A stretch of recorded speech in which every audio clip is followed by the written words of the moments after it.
Good afternoon, everybody. Welcome to my new attempt at a podcast, blog, life storytelling, history sessions. I don't know what I'm doing here. As you can see, I'm a little bouncy and fidgety. I've never done anything like this before. I'm a little nervous, a little shy, a little excited, a little, I don't know. 50 years old, and I feel like something I wanted to do. I've just never known how to do it. And today I had a friend pass away, and he was kind of a mentor for not just me, but the whole Detroit underground community. His name was DJ Jammin' John Collins of Underground Resistance. He ran Submerge Museum in Detroit. He's played for me 4 or 5 different times over the last 15-20 years. You know, I was very honored. You know, the last time he played for me was, I want to say 6 or 7 years ago. It was the Eternal 10-year anniversary. You know, I had hosted Eternal 2 times a year out in San Diego, and I was always booking Detroit and Chicago DJs, New York DJs to come play Eternal. You know, because Detroit's home. Detroit's where I'm from. It'll always be a special place to me. But it felt good to bring the 10-year anniversary to Detroit and host it there. It's kind of fitting. And that's the last Eternal that I ever hosted, you know. All the other Eternals were festivals. The 10-year anniversary was just a rooftop party. But, you know, a lot of my close friends in Detroit, people I care about. And we had John Collins come out and headline for 2 hours. I think DJ Roach opened for him, and we had a bunch of people. It was a really good time. I think that was the last time Desi played for me too. Hi, Desi. But last night I heard the news that John had passed. Someone had posted it vaguely, and I made a Facebook post, you know, not that he had passed, but possibly that someone, you know, I didn't want to say his name right out there right away until I saw it more from some people who were more important in the community, you know, who I trusted their word versus someone just a Facebook friend. Once I got confirmation I saw it, then I finally made my post later on in the evening that he had passed, and my condolences. And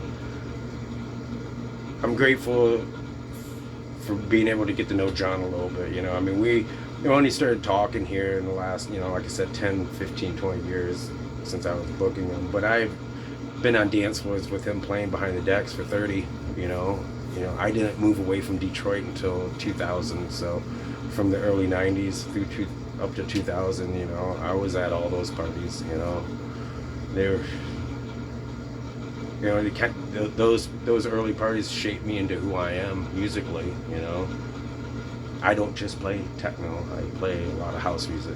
I love house music just as much as I love techno. I don't have a love affair for one more than the other. I don't, you know, most of my sets are multi-genre sets where I play house and techno. You know, I get a lot of that from people like John. John played a lot of multi-genre sets. I don't think I've ever seen John play a straight 100% house set or 100% techno set. I could be wrong. Don't quote me on this. You know, many of you guys are in Detroit. I haven't lived in Detroit in, was it 26 years. I lived in Detroit for 1 year since 2000. I feel like I'm rambling here. I'm not sure what to say or how to do this. I'm sure I'm gonna get critiqued on all this. I'm sure, you know. I'm sure, who knows? My mind is just swirling. But this is gonna be the first of many podcasts.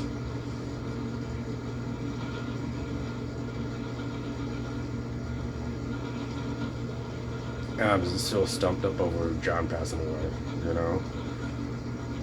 And you know, the funny thing about people passing away is that we always wait till after the person passes away to tell everyone how much that person meant to us. You know, why do we wait? We got so many heroes that are still alive. Why aren't we putting them up on the pedestal now? You know, there's a lot of people in the music community don't have that much time left. You know, why don't we start raising people up before, not after? Give them their props before. Tell them how much they mean to you before they pass. You know, how much their music meant to you. You know, how much the feeling that you felt with them behind the decks. You know, tell these people this. Tell these artists this now. You know, many of them don't get to hear it. Many of them never hear it. You know, I myself, as an artist, I still get shocked when people tell me how much a set of mine meant to them, or how much a conversation meant to them, or how much my advice meant to them. You know, that it feels good to hear that. You know, it makes you feel like you're worth something. And I think a lot of our heroes, they need to realize that they're our heroes. You know, and I don't know, I'm just rambling at this moment. But in this podcast and stuff, I want to start doing events here in Florida. I want to talk about those events, maybe go through what it takes to host some of these events. You know, the whole booking thing, you know, kind of like a real world of what it takes to host parties. You know, maybe some of the DJs they book in. You know, I would like to do. My goal is to do a series of Saturday or Sunday day parties, depending on work schedule. But I think I could fly artists in Saturday or Sunday morning, have them play a day party, and then fly them home that night. Or if they get another show down here, we can do a flight share with another promoter down in Florida or something like that. But I think that's very doable. The reason why I'm leaning towards day parties, I'm going to be 51 here in August. Staying up past midnight is getting a little taxing. As much as I love it, as much as I love the nightlife, I just don't have it in me to stay up 3-4 nights a week.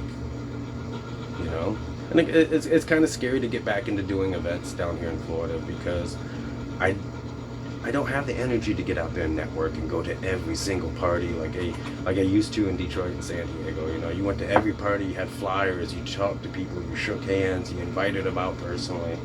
You know, it's a little nerve-wracking, you know, because it costs money to throw these parties, and nobody likes to lose money. You know, it's part of the reason why I'm taking my time down here in Florida. Is I've been building my own sound system. Right now I got 2 18s and 2 15s, 2 10s, and 2 tweeters, and a nice amp rack pushing it all. And I'm building each cabinet myself, refurbishing the cabinets. You know, buying a lot of old used stuff with beat up cabinets or beat up electronics, and fixing, replacing, and learning how to do all this myself. But yeah, I'm gonna try to post something at least once a week. I know YouTube wants us to post every day to make content, and I may try. I've been holding off trying to get my laptop here fixed so I can play music live and, you know, do all that Facebook Live stuff. And I'm having issues with the laptop for the last couple of weeks. And then, you know, our buddy John passed away, and, you know,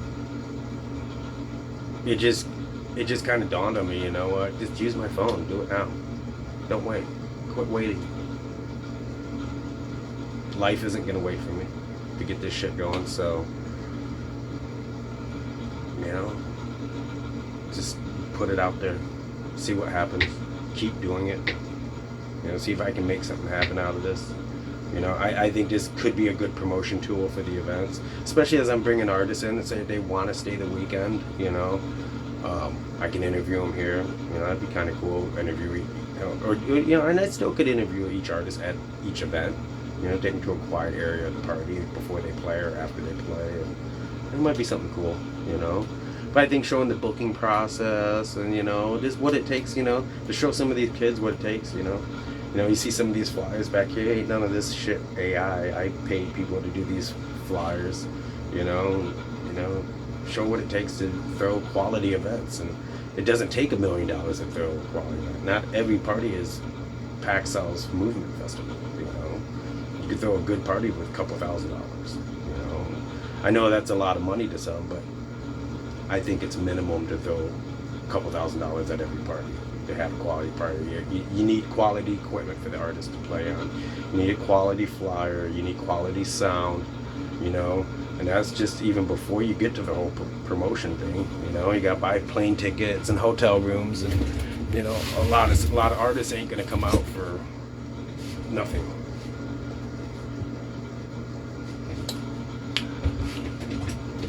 Another thing I want to do with this podcast is I want to talk a little bit about my past. You know, past events. I mean, I've been in the party scene since '93, '92. I don't know. I'd have to talk to Tony Wu about that. What year was him and Tim Baker took me to my first party, but it's been a long time, and I have a lot of memories and a lot of things I would love to get out there. You know, and what good are they in my mind? You know, if I don't put them out here, you know, and I want to bring a couple of old friends, man, like my buddy Pete Hydorn. We had a lot of fun in Detroit back in the 90s, and he remembers a lot more of the stories than I do. And I think it would be good to get a lot of this stuff out there. I think I have to watch my P's and Q's and dropping names. A lot of people may not want their name dropped on here, especially with some of the stuff we used to get into. But goddamn, did we have fun back then? You know? And it's hard to believe that I made it here to 50. I'll be 51 in August. You know, the life I lived in the 90s was crazy. It was fucking crazy. We were running around all over the Midwest and Canada, doing crazy shit, playing parties, slanging parties, hustling parties. Everything was a party. Everything was a party in the 90s. And it's funny, like, a lot of my memories, I look back as just all one big party. You know, one big giant Packard, Plant Hastings, Chop Shop, Timbo's party. You know, and some of this shit I remember. It's just it's fun to think about. You know, and I got Florida friends here from Michigan that I can bring in. You know, I think it'll be fun. I think it's gonna be cool. You guys let me know what you think. You let me know anything you want to talk about, any subjects you want me to touch on, any of the history you want to know, any of the drama. You know, I really don't want to rehash a lot of old drama. I mean, we can, but I don't think adding more trash and garbage onto a pile of shit's gonna help anything. You know, some people aren't forgiving, some people aren't reasonable, and that's fine. That's fine. You know, I'm gonna do my best to leave a lot of political shit out of this. I will talk about being canceled, but I'm not gonna make the whole channel about that, you know, because I don't think that's what the channel should be about. You know, I think dance music should be inclusive, regardless. You know, as long as you're down there to dance and, you know, one nation under a groove, getting down for the funk of it. That's my opinion. You know. But on that note, I do want to say rest in peace to John Collins.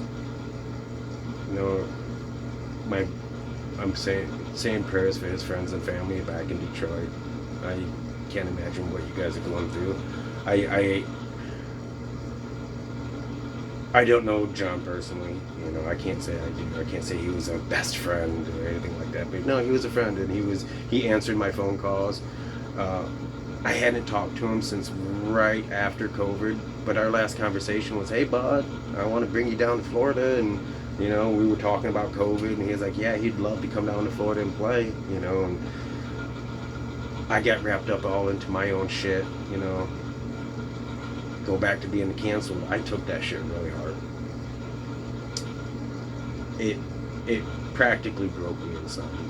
I've retired, 3 or 4 times since then, and I'm never coming back because it hurts. It hurts, you know. But John, I appreciate you for not being a part of that. You never shit on me. You never canceled me. You never called me a racist or a homophobe or any of that, because I'm not. But you were you were always there, dude, and I appreciate that, man. And you always played amazing music. You always played amazing music, man. And that time picking out those records at Submerge was pretty fucking cool. It was only like 3 people in Submerge, and you spent a good 45 minutes with me walking around there saying, I need this, and I need this, and I need this. And that's some of the best records in my collection. That when I do break out the turntables, they get played. And I thank you for that, Sean. And I hope you say hi to Tim Baker, to Kelly Han, you know, Jay Money, Jay Lehman, Ben Lynn, Mike Huckleby, Aaron Carter. You know, there's a lot of people that we all know that are up there. And it just, as we get older, it's going to be more and more. And I think we need to, it's just separating community with the drama and the anger and the hate, especially over the stupid politics. We need to really reel it in, you know? Start showing love for each other. We've all been hanging out for how long? More than half of our lives?